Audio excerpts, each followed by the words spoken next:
I'm Paul Comfort, and on this edition of Transit Unplugged, we hear from Lauren Skiver, CEO of SunLine Transit in the beautiful Coachella Valley of Southern California. Lauren has lots of interesting innovations happening at her transit system that she's leading, including making the members of her staff really a part of where their whole transit agency is headed. And where are they headed? They're headed toward alternative fuels and zero emissions. She's building a center of excellence for zero emission fuels. She's also creating hydrogen fuel at her facility to power her fleet. You'll hear about all of it and more on this edition of Transit Unplugged.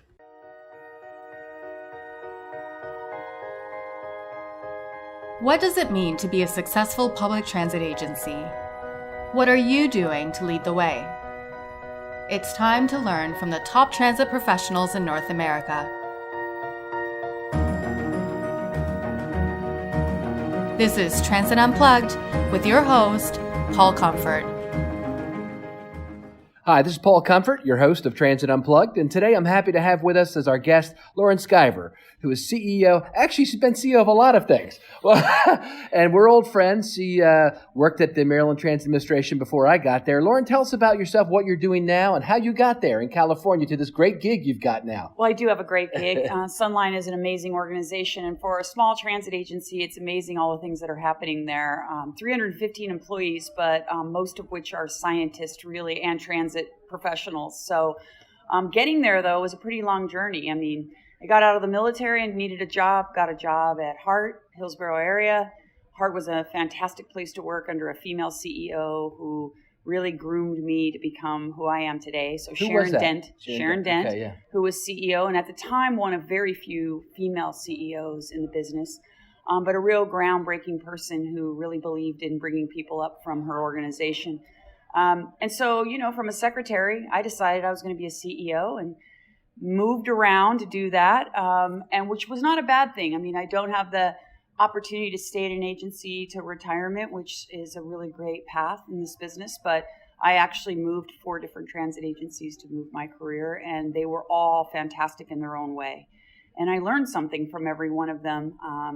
Been at a big, MTA Maryland, been at a medium, Hart, DTC, Delaware Transit Corporation, and now at a small. And so I kind of know what the challenges and the joys are for each of those transit sizes. And they are very different, and their needs are very different. The workforce is very different, and but we all need money. That's one thing we share in common. No matter what size agency you're at, you need money. Mm. And so talk to us a little bit about, you said you went from secretary to CEO. How did you make that transition? I mean, I think a lot of people would be interested in that. Well, I had good mentors along the way. Okay. I think everybody in the business understands this. It's very difficult to do it on your own, if not impossible. Having people that will open the door for you is important. I tell my staff you have to have your hand on the knob, though, because opportunities are only opportunities when you're willing to take them and deliver what folks are giving you an opportunity. And so that journey was a plan that I made, but also I was helped along the way by others who were above me in position and some that were below me. My teams helped me get where I needed to be. And so I think if you make a plan early on in your career, it's much easier to achieve that goal than deciding it as things happen. And I encourage my teams to do that. Decide what you want to be when you grow up and work towards it, and it really can happen in this business. I do believe transit is one of the few remaining occupations where you can be a secretary and a CEO in a lifetime. You have to like this business, though. If you don't like people and you don't like transit, you shouldn't be in it, because we really need people who are passionate about serving others and serving their communities. And I think that we are actively looking for the next generation of workforce, and I think we have to attract them to our business in a variety of ways, and opportunity is one of those ways. That's good. What I like about you, Lauren, is that the way I phrase it is, I think you bring the head of the private sector, meaning using all the latest and greatest management techniques and technologies, but the heart of the public sector, where you're not doing it to make money, you're doing it to help people.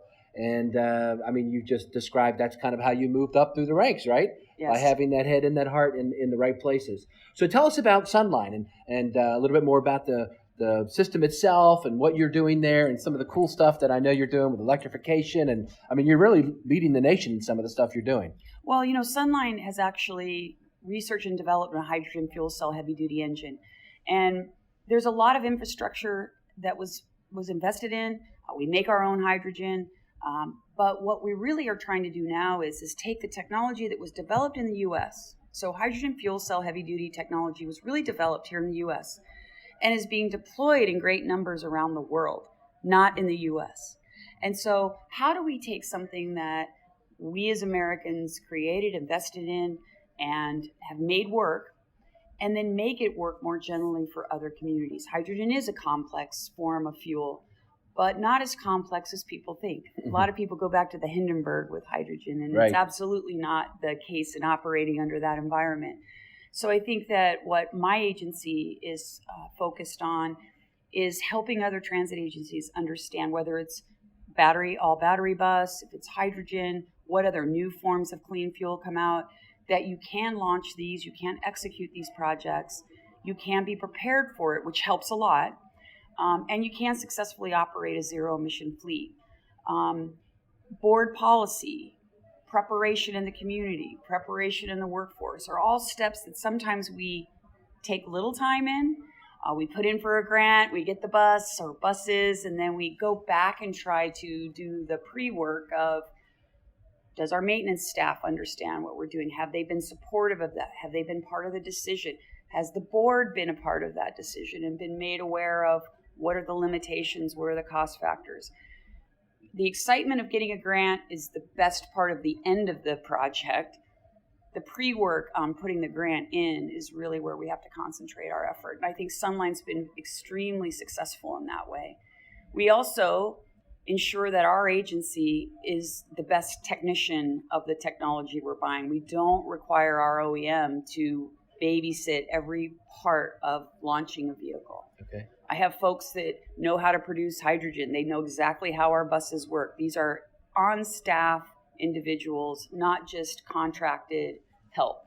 I think it's important to invest in the workforce to understand your technology and not just rely on your OEM to support it. And so we are at the point now where some of those folks have been in the agency for 20, 25 years. And so their main mission is to find others within the agency that are interested in clean fuels and some of the things that we do that are about zero emission technology to bring them into this new paradigm that we've created.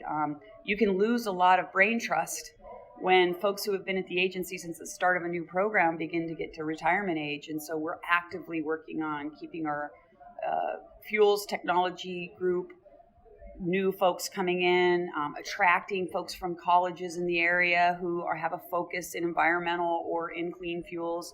And so my biggest push right now is just to keep that brain trust within the agency active and growing and attracting new folks into that space. And so tell us about your fleet.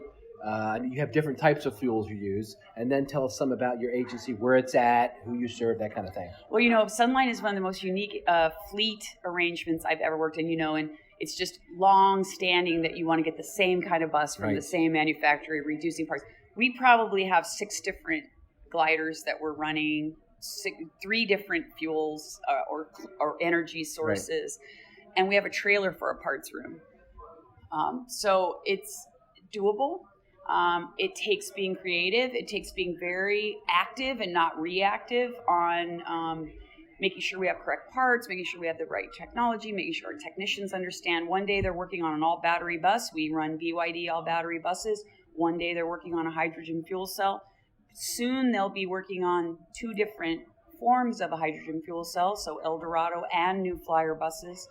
I think that keeps us sharp. I really do. I think that my maintenance team actually is a lot more executable. They can really get in and fix something because they don't have this luxury of the same bus in the garage every day, routine. They don't miss things because they know they really have to look deep. And so when I first got there, I couldn't believe they did that. And now I understand why they do that. And I do think there's some benefits in having multiple OEM fleet vehicles, which I couldn't say 10 or 15 years ago I would ever agree with. Yeah, so I was going to ask you, why did you do this? Why are you so willing to experiment? I think that SunLine has seen the benefit of experimentation. There have been things that don't work, but the agency has absolutely benefited in funding, in project funding, in notoriety, and in support based on that work that we've done. Sure, it's had a lot of risks. There have been things that at the end of the day were science projects that aren't running. But I think the risks absolutely didn't outweigh the reward. So you've got hydrogen fuel, you've got battery electric, and what's your third fuel? We have compressed natural gas, I thought and we so, have yeah. a fourth. Okay. We are now operating a battery-dominant hydrogen fuel cell bus. We think this is really the wave of the future for Battery heavy. dominant. So instead of a 150 kilogram hydrogen fuel cell in the roof of the bus, this is an all-electric bus, more batteries, with a 60K fuel cell just as a range extender. So this is how we'll get to the 300-mile mark without having sort of range anxiety on our battery buses. I just talked to a CEO yesterday who told me that they're doing CNG because their routes are long and they're afraid the electric.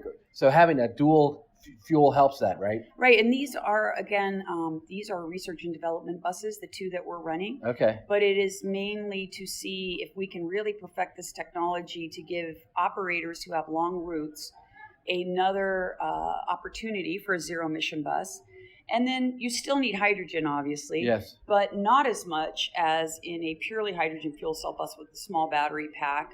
And so, there may be some creative ways to get hydrogen because you're not having to produce as much for a daily bus work as you would with a larger fuel cell. And you produce hydrogen. How do you do that? We produce hydrogen. Well, we do it right now through reformation, so steam reformation. Steam pulls the molecules apart. The nice thing about reformation is that it's clean because we use biogas CNG. We strip those molecules apart. We separate out the hydrogen. The rest of the molecules are used in the process, so they're burned in the process, and very little emissions comes from our reformer. The issue we have with reforming, though, is, our fleet is getting so large, there aren't reformers large enough to make as much hydrogen as we'll need when we get all of our buses on property. Okay. So we are moving to electrolysis. We're working on solar being the source energy for our electrolyzer, and we'll be making 900 kilograms of hydrogen in the next 2 years. So I always tell young people, consider transportation because there's so many different facets to it. You can be in HR, you can be in management, you can be a driver, and now you can be a fuel scientist. You could be a fuel scientist at SunLine, and that's one of the things Lauren, that we that's talk amazing. about. It is amazing, and this will be the largest electrolyzer in the U.S. Wow. operating. So we want to sell hydrogen. Okay. We want that to be a profit center for the agency at some point. We want to see cities buy hydrogen. You can convert it back into electricity. And so hydrogen is a very cool fuel. It has a lot of things you can do with it. You can create it and turn it back into things. You can store it. We're looking at maybe producing hydrogen and creating liquid hydrogen from it, which is transferable, transportable, easier than gaseous hydrogen. And so the point we're at now is we want to get this electrolyzer in. We want to see how we can use it to create another subsidy or revenue source for the agency. And we know that hydrogen will find its place. Right now in the U.S., it's still not commercialized to where it's a broad use fuel, but electrolyzing could be used for community power. Hydrogen fuel cells could be dropped in as a household power. And are you the only transit system in America doing this? I'm not aware of anybody else doing it. There are other transit providers that are running hydrogen. AC Transit has fuel cell buses. There were just some low-no awards. Orange County Transit Authority is going to be running fuel cell buses. So California is the one leading the way on the fuel cell. And SORTA in Ohio is also a very Kurt Conrad, great leader at SORTA, is working on a big fuel cell program as well. That's great. So tell us about the communities you serve, where you're at in California, passenger counts, budget, all that kind of the details of your transit system. Okay, well, we're Reno of transit. We're the biggest little transit agency in America, I think. We are a small transit agency, 100 revenue vehicles. We travel 1,120 square miles, which is a big service area Wow. for 76 buses. We move about 4.5 million, so that's really good use on our system. And What cities are you in? Well, I'm in the Coachella Valley, which is 9 cities. That's what I thought. Yeah. Yeah, so you go from Palm Springs to Coachella. If you've heard of the Coachella Sure, Fest, you know yeah. the Indio Coachella area. But there's 9 cities in between, all with their own personalities, all with their own income. We serve the very poorest in the East Valley, and some of the most wealthiest folks in the world have homes in the Coachella Valley area. Yeah. So it's a very diverse area. It's difficult to serve with transit. But one of the things we're working on as you hear transit agencies reinventing themselves is we're going to be very open to the modes that we operate. We're launching a rideshare service, which will be our own. Okay. We regulate the taxis in the valley, so working with the TNC is not something we would ever consider. But we are going to run our own rideshare, and we're in the process of standing that up right now. Like with an app and everything? Mm-hmm. Okay. And we will possibly use taxis to start, but we hope to have zero-emission hydrogen fuel cell vehicles. Maybe Toyota Mirais or Honda Clarifies operating that service at some point. But we really believe that we have to get way more flexible. And, we're here in Washington because one of the things we hear is that we've got to get more flexible, and we all know we want to get more flexible. And I think sometimes transit thinks that, or people outside of our business think that we're really just married to doing the same thing for 25 years and we're not willing to change. And I think that that's absolutely not true about our industry. I think some of the rules have to change. I think if we're going to become more dynamic and we're going to become fast-paced in making changes, then some of the rules in how we buy vehicles, how we replace vehicles, will have to catch up to that. Because I do think that the leadership and employees in this business would, in a minute, change their format. It's just, how do you do that? And how do you replace a 40-foot bus with something else when the rules right now don't allow for that? How do you get dynamic and lease vehicles when maybe the rules don't apply for that? So I think that there's another part of our business that needs to change just as rapidly as we're trying to in order for us to be successful in some of these new things we could do. I really believe that transit is public because others have tried to provide it in a private atmosphere, in a private space. And so I think public transit operators can also become these dynamic, changing organizations if we're given that latitude to do it. Right. Who was I talking to about this recently? I guess it was down in Dallas, and about they were changing the role to like the mobility central organizing group in the region, where you pull everything in related to mobility. Is that what you're talking about? I think so. And I think that if we're seen as the thought leaders of how transportation should be operated in a state, a community, a region, a county, I think that we absolutely can rise to that challenge. I think we already do it. I just don't think that the name of our organization and some of the mission and goals we have encompasses that as well. And we need help with that. We need leadership in those different layers to also give us that latitude and to see us that way.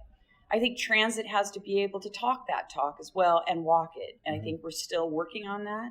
But I think there are plenty of agencies that say, we can do that too.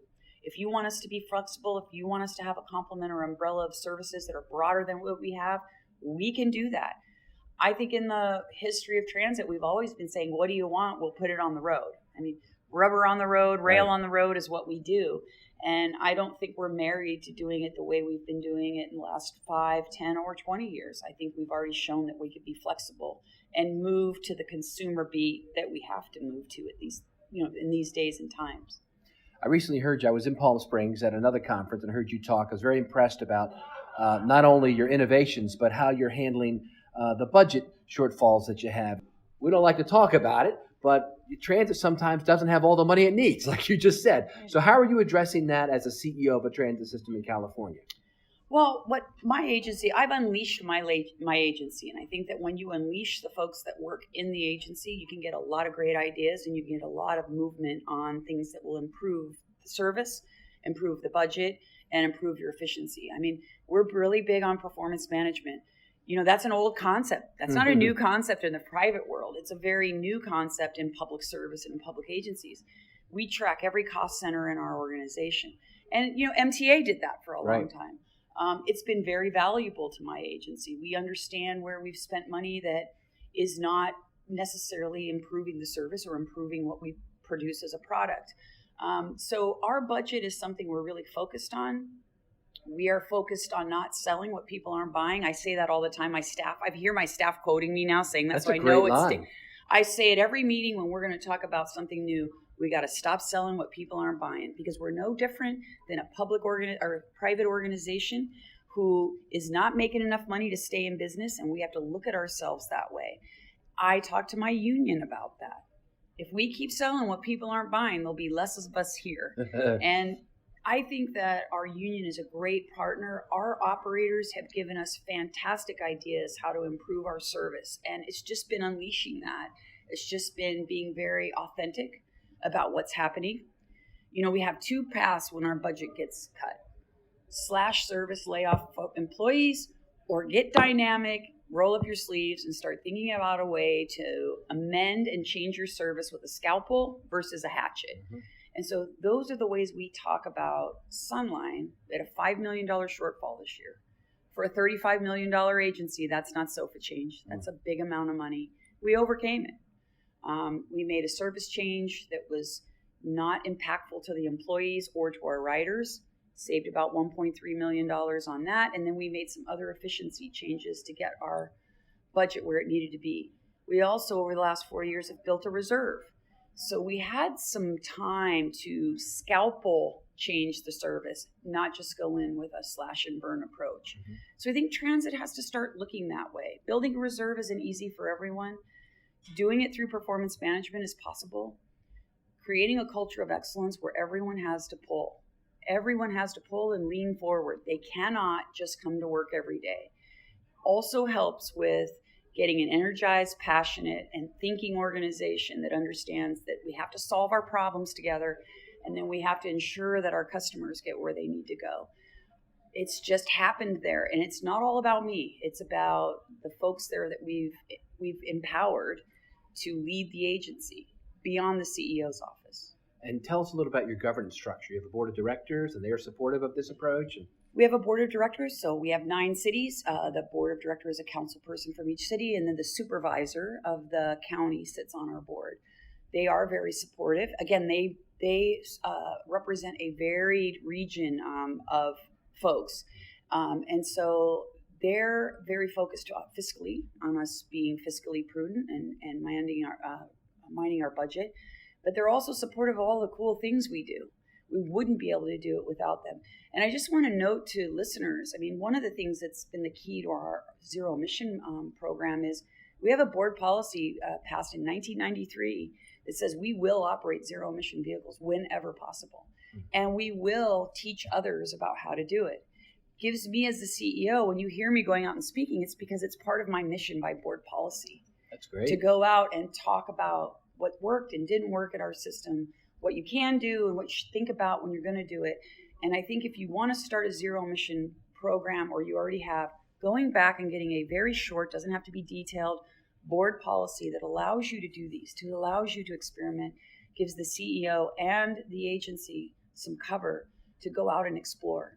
And so I would say if you're going to think about doing something, go after a grant for a zero emission bus project or vehicle project, you first go to your board and ask them to give you some support in a board policy or statement. Mm-hmm. I think it helps a lot in going out and launching a program. That's great. So SunLine, what's next for SunLine? You've talked about some of the new fuel things and the new app that you're doing. What other kind of innovations are you working on? I know you've got a lot going on. We are also building, I think that we want folks to know about a center of excellence. And so it will be a zero emission technology center of excellence.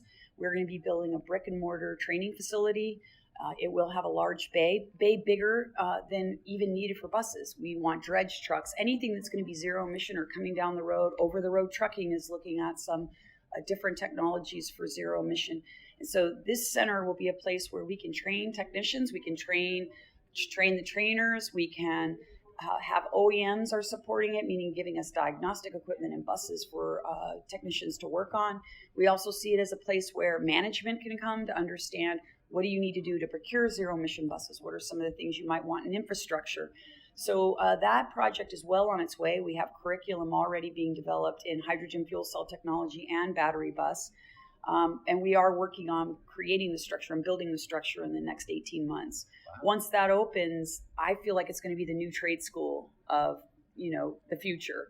Meaning, when I was coming up in high school, you went to college or you went to a trade school. And trade schools really aren't the thing anymore for those who aren't college bound. We see this as being a new place where young folks and older folks that want to transition to a new career can come get a certification. We're working with several colleges for this to actually be a certification to work on zero emission technologies, clean fuels. The solar world, we hope, will use it as well. It's not going to be just a transit facility. It's going to be for anything that's coming down the road that is zero emission based or clean fuel based. That's awesome. Yeah. Wow. And so we're going to be a transit agency. We're going to be a fuel agency and clean fuel agency, and we're also going to be an educational agency. And the trick is, and I think what we're really good at is we still provide an excellent transit service because that's our focus. Mm-hmm. That's our main business is transit. And so that's the balance that we've had to create in the agency. We can't lose focus of what we really do. Yes, and that's putting rubber on the road, picking up people at a stop, providing our paratransit service. And I'm happy to report that with all those things, we've never been better in our on-time performance and our budget adherence. We haven't lost sight, and our performance management program is what allows us to do all of these other things. I think it would be too easy to lose sight of our core business if we weren't managing it monthly on these metrics and staying focused on how we're performing. That's something. I'm really impressed with what you're doing there at SunLine. It's an amazing project. So what's next for Lauren Skiver? I never in my, so we started with talking about my career path, and I really never thought I would end up in an agency like SunLine. SunLine has given me a passion for the environment, studying environmental science. I'd like to see myself at some point working in transit on the clean fuel side and on project deployment, helping agencies with how they can deploy. I can't imagine life not working at SunLine, actually. I can't say that because my whole career has been about getting to this next step. And I'm finally at a place where I'm like, I've made it. This is a place where I was supposed to end up at. That's and great. It's a great feeling. Yeah. It really is. And I can tell your passion for what you're doing. And it's not just transit. It's all the things around transit that make transit so cool. So it really is. Yeah. And you know what? No matter what you're doing right now, yes, you have to focus on that passenger and you have to focus on your agency.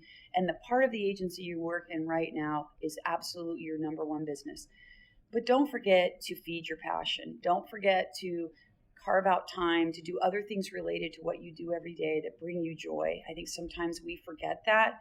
And you can absolutely find things in this business that you also work on that generate that passion for the other things you have to do. And I was taught that early on in my career, and it's actually made me way happier in this business.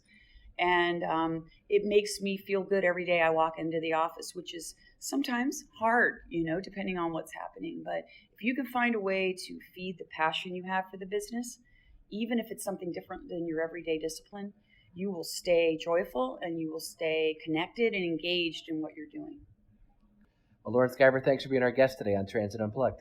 Thanks so much for the opportunity. I really appreciate it. Thanks to everybody listening. Very good. Thank you. You've been listening to Transit Unplugged, powered by Trapeze Group. To stay up to date, subscribe on iTunes or Google Play, or join the conversation at transitunplugged.com. Thanks for listening.